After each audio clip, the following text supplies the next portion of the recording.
So I'm going to talk a little bit about some warm-ups that you can do for pretty much any sort of Olympic weight lift or any sort of squatting movement through the hips, or really any sort of movement you're about to do in the gym.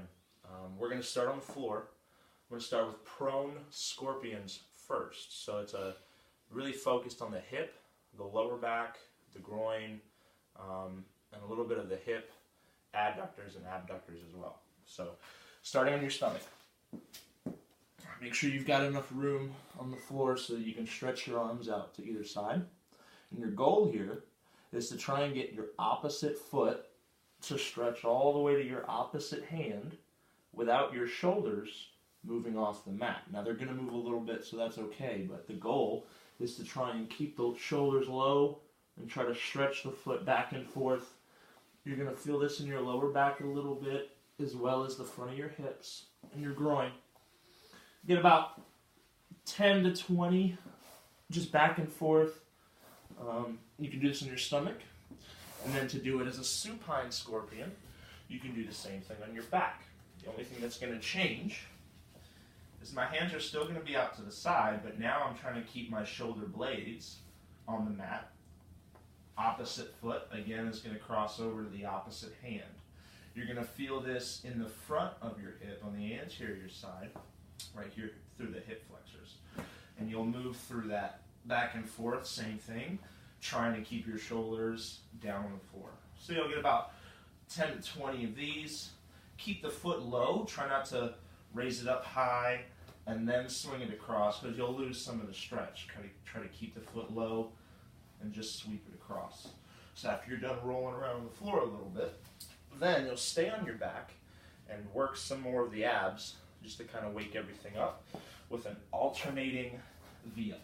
So stretch your legs out, hands out overhead. Your opposite hand is going to come up to your opposite leg. So if my left arm is coming up, I'm going to fold myself in half and touch my right leg. Come back down. Same thing on the other side. Right hand, left leg. The goal here is to try and get my shoulder blades all the way off the floor so that I'm really flexing through my abs, my hip flexors, and through my obliques as well, to really pull myself up and get some activation through your midline. So you'll get about 10 to 20 of these after you're done with that. Now we're going to warm up the hips a little bit more. We're going to do an elbow inside lunge. So my right foot is going to be out as far as I can, leaving my shin perpendicular to the floor. If my right leg is out, my same hand is going to come on the inside. So the elbow is trying to get down to the floor. And then, after I hold that for a couple seconds, I'm going to add a rotation in. So now I'm going to try and reach that hand up towards the ceiling, reaching through the shoulders. You'll get a couple reps of this, reaching the elbow down on the inside, and then rotating the hand up on the other side. Open up that for about 5, and then you'll switch legs and get the other side as well. Same thing, shin needs to be perpendicular to the floor.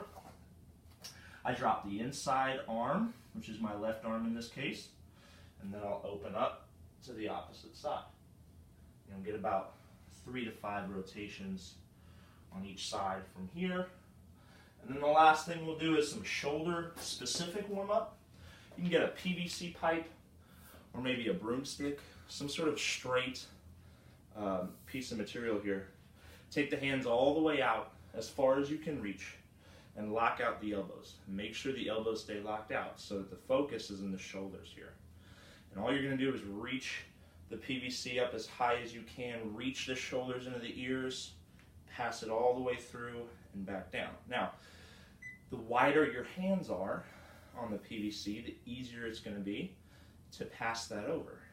And the narrower you bring your hands in, the more demanding it is on the shoulders. So start out in a comfortable distance, something that you can work through without too much of an issue. And then as you get warmed up, you can start to bring those hands in a little bit closer together to challenge the position of the rotator cuffs And you'll get about 10 to 12 passes of that. And after that, you should be good to go.